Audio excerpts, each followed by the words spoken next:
To a road maker, the road over Koryarek Pass must rank as Wade's greatest triumph. It's ironic because he built it for English soldiers going north, and in 1745 Bonnie Prince Charlie used it for Scottish soldiers going south on the trip that took them to, 130 miles from London, and the banks collapsed and everybody panicked and the king packed his bags. It was the 1745 rebellion that actually finally convinced the English that they should map Scotland for their generals. And one of the surveyors on that job was a fellow called Roy, and he kept pushing for a national map of the entire island. And still nothing was done. And again it took war, this time the fear of invasion from France, to get the English to move. Finally, in 1791, the Ordnance Survey was set up and off they went. In 1820, they decided to map Ireland. And that decision helped kick off a new kind of illumination. Because the very first measurement they wanted to take was from Divis Mountain here outside Belfast, right the way across over to that mountain in Donegal called Slieve Snacht.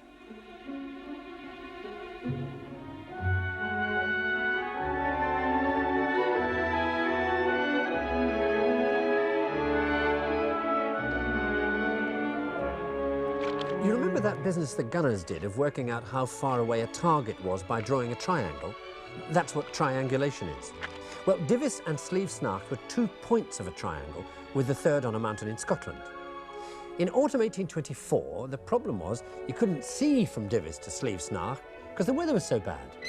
Weeks of fiddling went by, and still, every time the Royal Engineers looked through the murk, all they got was an eyeful of murk. They lit fires on Slieve Snacht, they stuck poles on it, nothing. And you can't be master of all you do not survey.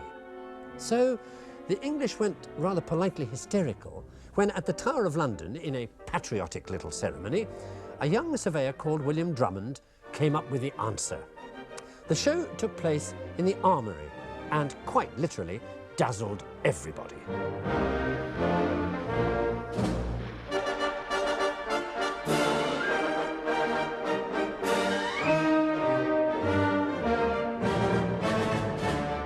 William Drummond had invented a light you could stick on any mountain and see for miles. The Irish problem was solved thanks to a shining example of British genius.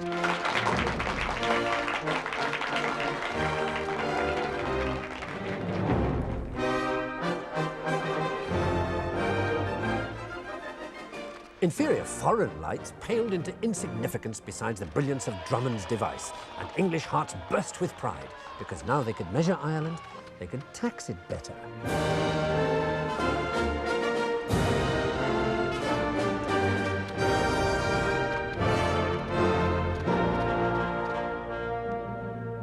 The new light worked like this. Up 3 tubes came alcohol, hydrogen and oxygen. These were sprayed onto a piece of limestone and ignited. Behind the limestone, a curved reflector. As the flames heated up the limestone, it would grow brighter and brighter until, in the end, it would become incandescent.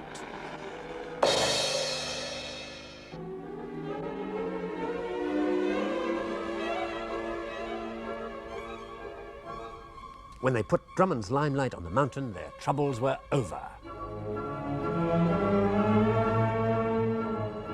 By 1829, Drummond was trying to get his limelight into lighthouses, the obvious place to put it.